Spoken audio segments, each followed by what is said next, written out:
So, we're back on Thrones of Britannia today with the Viking Sea Kings of Dyflin, a group of battle-hardened warriors who left an indelible impact on the Isles and altered the course of its history and peoples in the process of their conquest. We'll be facing off against the Gaelic Kingdom of Mide in this one, as Viking Wrath and Irish Luck clash axe and shield, playing against the AI, so I'll give you two guesses who wins this one. Now, a couple weeks back, Creative Assembly announced that they would be delaying the release of this saga title to focus on improving and polishing the game. So instead of a late April release on the 19th, we're now looking at the game launching on, I believe, May 3rd. There are apparently quite a few changes CA plans on making in the meantime, from quality of life UI improvements to campaign map balancing, but perhaps most importantly, they're focusing on improving the battles. And that's a really big deal for me. As I said in my opinions video for Thrones, I played Total War for the battles first and foremost, and while the campaign map is undoubtedly incredibly important and something CA has worked long and hard on improving in this game in particular, my first impressions of combat were not amazing. The fierce collision of infantry lines clashing, the impetus of a cavalry charge smashing into the unprotected flank of an enemy unit, these were things I felt were lacking in my first few play sessions, which was kind of a shame, because in a setting with a distinct lack of unit variety and room to experiment with different builds and strategies on the battlefield, I feel like combat needs to get smashed out of the park in other ways to make it more appealing, in terms of the physicality, in terms of the impact, and in terms of the meatiness. It's kind of difficult to fully qualify it, but after having played Total War for almost 2 decades, that sounds so ridiculous. Almost 20 years, God, I'm old. It's one of those things where I know it when I see it, and Thrones got some of it, but it needed more work, so I was glad to see the delay. And it appears that Creative Assembly took some of our criticisms on board, which I'm very happy about. Look, no one likes delays, but if it results in a better, more polished product on launch, it's hard to get too worked up about it. At the moment, they're working on AI flanking behavior so that Alfred the Great doesn't suicide his pony contingent directly into my Welsh spear walls, like what happened in my first campaign playthrough. They're making sure that the AI better gets their charge bonuses off, rather than homing in on a single target and not adjusting when another enemy unit blocks their path into combat, preventing their charge. They're working on units maintaining cohesion and shield wall, and are at least attempting to address a ton of the main concerns I had when fighting battles with Northumbria a couple weeks back. Specifically, unit mass and spacing, how that impacts collision off the charge, and maximum drag-out widths, or as I like to call it, the infamous spaghetti line.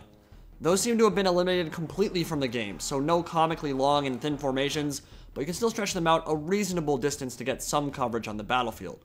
One of the issues Rome 2 had, and to a lesser extent Attila, was the fact that you could spread units into incredibly thin lines that covered gigantic proportions of the battlefield but had no depth whatsoever. In real combat, it would be a simple thing for a deeper formation to just punch right through the center, destroying unit cohesion and isolating the remainder of what was left. But in Total War, there was no penalty to being in a super thin line. In fact, it would actually allow you to get flanking and rear charge penalties when your unit wrapped around an enemy, and it made substantially harder for an opponent to flank you. Obviously, being stretched out means you cover more lateral space on the battlefield. But suffice to say, it was cheesy and bad for battle. Spaghetti lines have never been a good thing for the game, not to mention they look absolutely atrocious from a visual perspective, so to see them tighten up formations and cap the amount when you stretch a unit out is really nice, and I think ultimately going to be a very good thing for battles overall. The unit spacing changes in and of themselves are pretty important actually. It sounds kind of mundane, but it plays a big role in whether infantry turns into this amorphous blob that melts into the front ranks upon impact, or kind of retains that initial formation and cohesion, making for more natural looking and visually appealing battles when the infantry lines actually clash. And to see them, not even a week after the Impressions videos went live, immediately start tackling these issues head on, and publicly address the critiques they've received, it's a really good thing. If anything has been impressed upon me over the last few weeks in regards to Thrones, I can at least say that this is clearly a labor of love for Jack Lusted and the people on his team, and it's quite clear how passionate they are about this project. He very obviously loves the time period, and it's very cool to see a developer be as engaged and upfront as he has in terms of answering questions and discussing features or lack thereof with the community at large, both on Reddit and on the official forums. But what do I think of the changes to the battles themselves? Well, this is now my 3rd time playing Thrones, and I've definitely seen improvements in each iteration.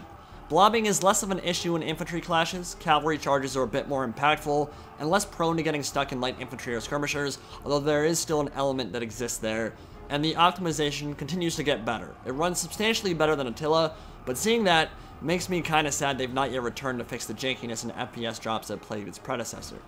Cavalry can make a big impact, but feels much less satisfying than it did in other Total Wars, and that's at least partially due to design, because again, Cav didn't play much of a role during this time period at all. And as a lover of heavy cavalry, that makes me super sad, but it's just something that I have to get used to because it is very logical for the time period the game's set in. Danax and Husker units are absurd. If you let them get clean charges off, you're going to be in a world of hurt, and they'll provide much of the killing power in your armies. Infantry spam is going to rule the day, and while that's certainly an accurate portrayal of the time period, it doesn't exactly make for the most interesting gameplay, and I think regular land battles and multiplayer aren't going to foster much of a community for very long. Coming on the heels of the Warhammer battle engine and the variety we have in gameplay and map selection there, I just don't see how people's interest will be retained on the competitive side of things. Multiplayer campaign will likely be a different story though. I don't expect a big community there. We've never had really a big head-to-head or co-op community in any Total War game, but I think Thrones lends itself very well to head-to-head gameplay, and there is a lot of strategy and intrigue that can be done on the campaign map itself. In terms of battles, where I think a lot of the fun will lie though, is in the siege gameplay and combined port assaults. Maps maketh massive battles, ones that are super fun to play and watch on YouTubes, and this is the element on the Calmat side of things where I think Thrones will really shine. And unlike Warhammer, where we need to use modded siege maps to get the kind of tactical and terrain variety that makes for really interesting and cinematic battles, the vanilla siege and town maps in Thrones are more than up to the task. Jumping in a game with 3 or 4 of your friends and going raiding with a bunch of Vikings on the Irish coastline will make for some really memorable moments, and it will be one of the first things I bring you guys when I'm allowed to play with other people. I think Blood, as usual, will do a lot to spice up the killing grounds and give that extra bit of visual flair, and I have no idea how CA is going to handle it for this game. I'd love for it to be a free update like it was in Total War Warhammer 2, but considering Thrones is a standalone game, they may not decide to go that route, so we'll see soon enough. There are some really nice quality of life changes from some of the previous games I played too. As you saw at the beginning of the video, units now hold their shields out as they walk, reinforcing the shield wall focus of the age, and ensuring they better maintain unit cohesiveness as they march. And in the options menu, players can now choose what states they want to set as the default. So if you want your units to always be in guard mode at the start of the match, or always want a unit to walk instead of run by default, you can set that up very easily. One of the really interesting changes compared to previous games is that a general cannot be killed until the unit he's in has taken 70% casualties or higher. Some people might not like that change on paper, but in practice, I think it'll be really beneficial. This is a game where you'll grow very attached to your historical characters, particularly ones like Alfred the Great. They're not immortal, and having a bad roll of RNG to straight up murder your faction leader 5 seconds into combat would feel absolutely awful. So honestly, I do like that change. Some people might not like it because it's not realistic, but at the end of the day, you really don't want your faction leader just dying like a snap. So I like that change a lot. In this particular battle, the Viking Sea Kings of Dublin and the Brown and Tan are about as infantry spammy as a faction can possibly get. Much like their historical counterparts, they focus on fielding massive amounts of Danax and Berserker units. They can absolutely roll over factions off the impetus of their charge, and in prolonged fights though, if they get blocked by meat shields or terrain, it makes their approach less conducive to charging, they can get worn down and defeated on the backs of a sturdy shield wall. The Mide AI in this battle wasn't terrible, noticeably better than the first battle I played in my Welsh campaign, but it wasn't great either. Archers were left unprotected, a single long line without infantry reserves was their chosen formation, and allowed all my high charge axe units to get their full momentum in before closing into melee, and allowed my cavalry to skirt around the flank and get in and behind them very easily.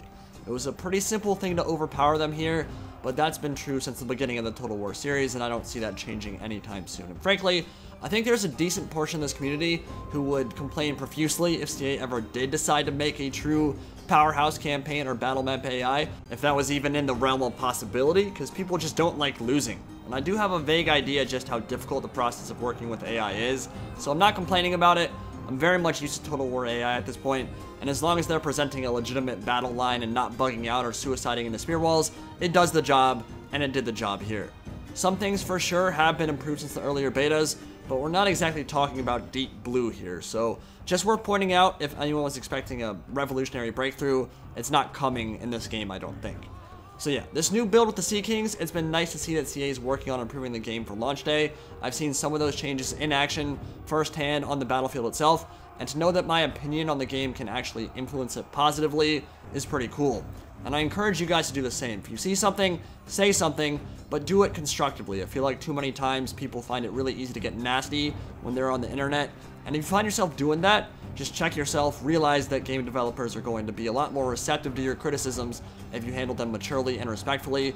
Doesn't mean you have to hold back, but keep the focus on the game itself, and you might be able to move a game in the direction you want it to move.